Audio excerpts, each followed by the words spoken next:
Have you ever had a pet who's always there for you, no matter what, but suddenly drifts away? I have.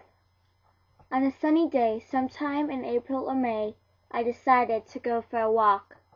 The birds were chirping happily, and it sounded like everything in nature was enjoying the wonderful Saturday. I had not gotten very far when I suddenly heard a meowing from the bush beside my house. I walked quietly across the grass, careful not to step on any sharp thorns that lay waiting for a foot to stick to. A cat walked out.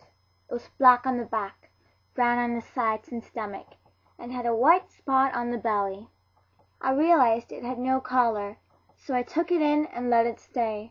It all started with this one day, the day that started my 2 years of happiness. I spoiled him every single day.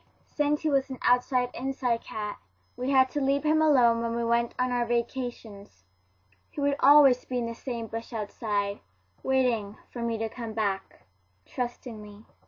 I must say he was a lazy cat and he did have weight problems, but I still loved him. It was June 2009, and it was time for summer vacation.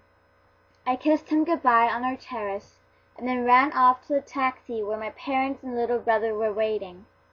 We flew to Denmark, and we would stay there for 8 weeks. I miss Kit Kat, the name I had given my cat. 8 weeks had passed, and it was time to return home. There was just one problem when we arrived. Kit Kat wasn't to be found. The day after we arrived, my mom went outside calling his name because I was so sad I wasn't eating. There was a small meowing outside, so we rushed over, following the happy sound. He was outside sleeping on one of our pool chairs. I nearly fainted when I saw him. He was so skinny. I couldn't even speak, I was so joyful and ecstatic. I took him inside, but when I tried to feed him, he just moved his head and walked away. We also noticed that he wasn't using his litter box. Something was obviously wrong. The next day, my mom called the vet. When she explained his symptoms, he was rushed over. I was becoming more nervous and scared every day.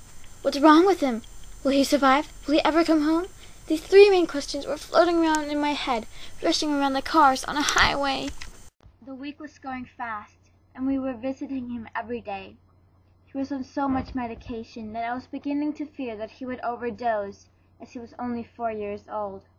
I also began wondering why he wasn't getting better. The veterinarians were telling my mom that he wasn't getting better, but not worse either. When we went to visit him on Friday, I saw that he looked much better. He went all the way to the front of the cage to greet me, and he was using his litter box. On August 29th, 2009, my mom's cell phone rings. She runs over to get it. I see her face transform from a smile to a sad, worried frown. I was sure I knew what had happened. I heard my mom mumbling soft words and then hang up the phone.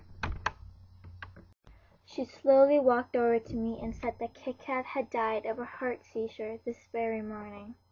They were now keeping him alive with a generator, waiting for us to come and say goodbye. She explained that they had restarted his heart just in time, so we could come and we'd better hurry. We quickly drove over to the vet, going just a tad bit over the speed limit.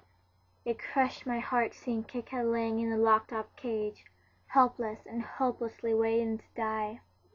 I stood with my hand pressed against the glass, looking into his eyes for about an hour or so. When my mom said it was time to go, Kit Kat started having one more seizure.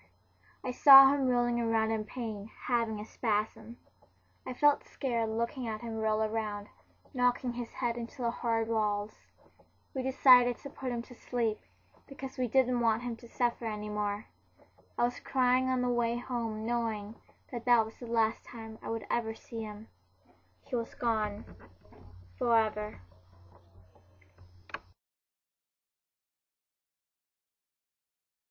My black backpack stopped with broken